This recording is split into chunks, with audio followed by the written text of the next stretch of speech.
star falls into the sky, and summer was alive, going to the end of time. I can see the daylight, eyes were perfect, in the really the end.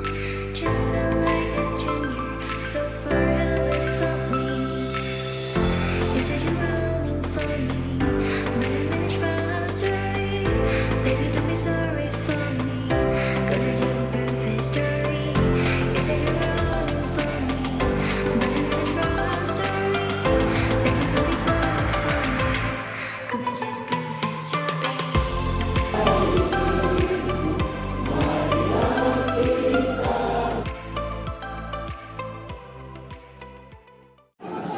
Apa kabar ibu-ibu? Ya, jadi saya akan menjelaskan dari sisi ini untuk terkait dengan manajemen SDM, jadi sumber daya manusia. Bapak, ya, ibu-ibu dan bapak-bapak, kalau kita misalnya bicara makanan, ini kan sebenarnya sebagian besar makanan ya.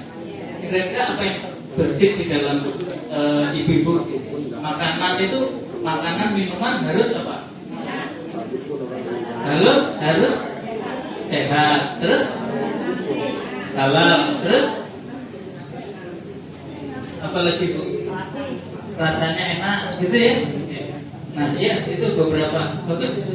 Jadi murah ya, murah gitu ya, karena kaitannya produk kan.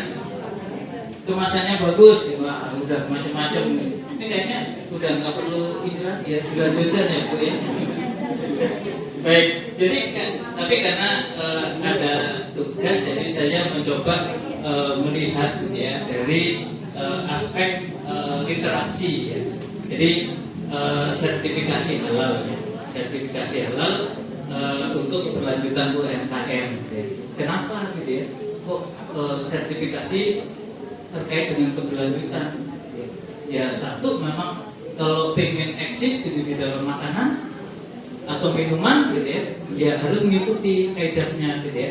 Nah salah satu misalnya kaidah apa gitu ya, kaidah terkait dengan syariat ya. Kalau di dalam Islam itu di dalam Al-Quran yang jelas ya Allah berfirman di surat Al-Baqarah itu ya, bahwa kita itu diminta untuk makan makanan yang halal dan thayyib gitu ya.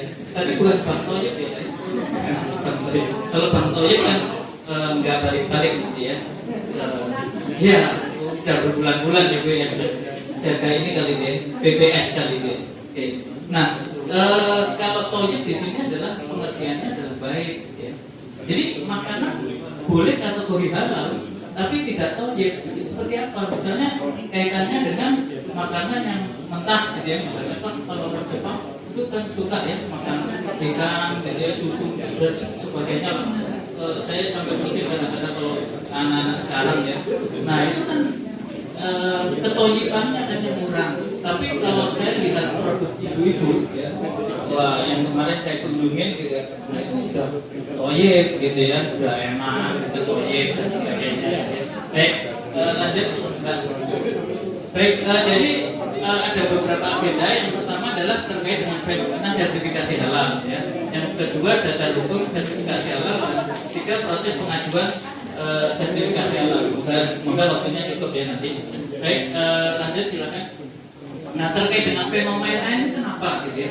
Ternyata ibu-ibu ya, bapak-bapak gitu ya, kita itu UMKM-nya ada 65 juta di Indonesia, sekitar 65 sampai 67 katanya kadang-kadang berubah.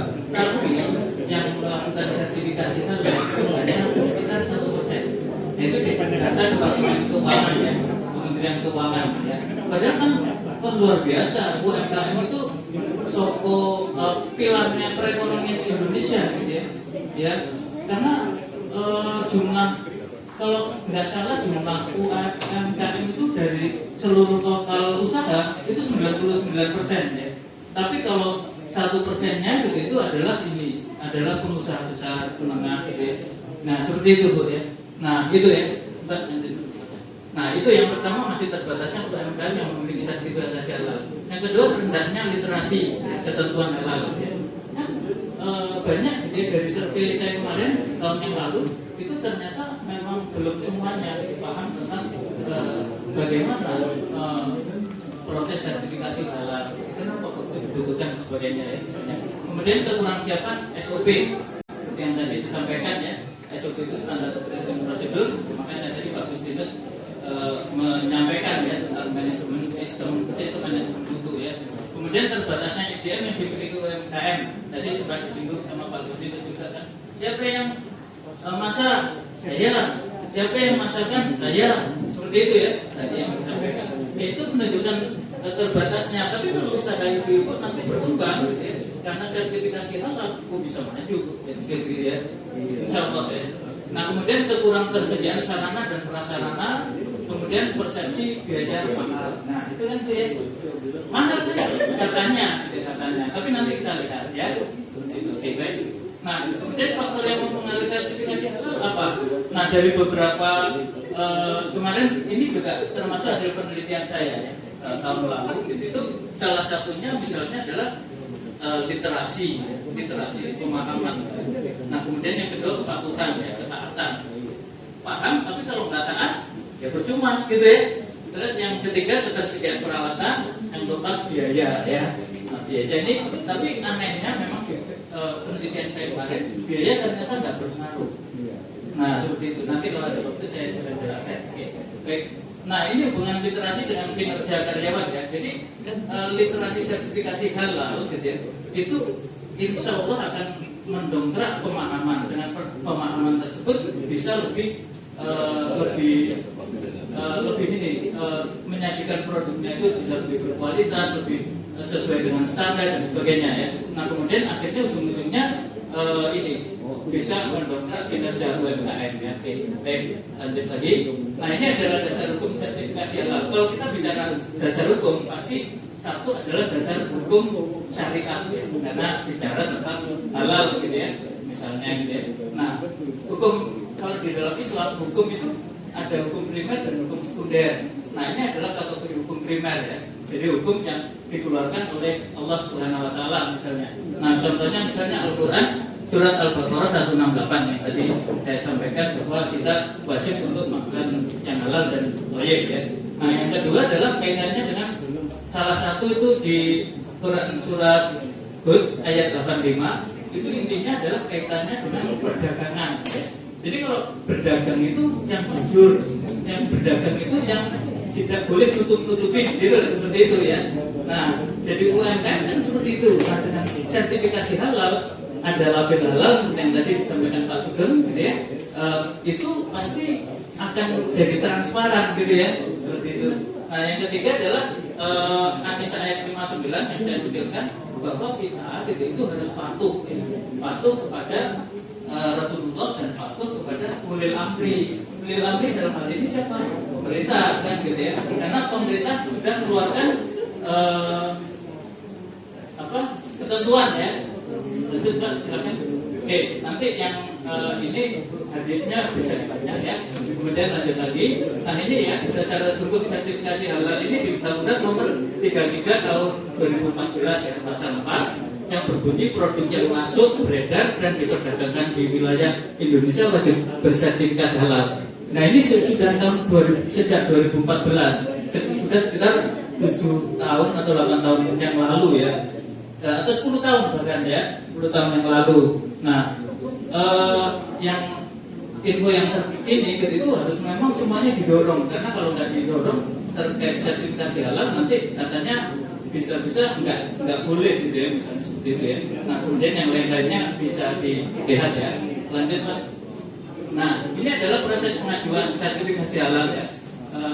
Mohon maaf tulisannya kecil-kecil ya, tapi nanti slide-nya insya Allah akan saya kirimkan ya ke ibu-ibu ya. Oke.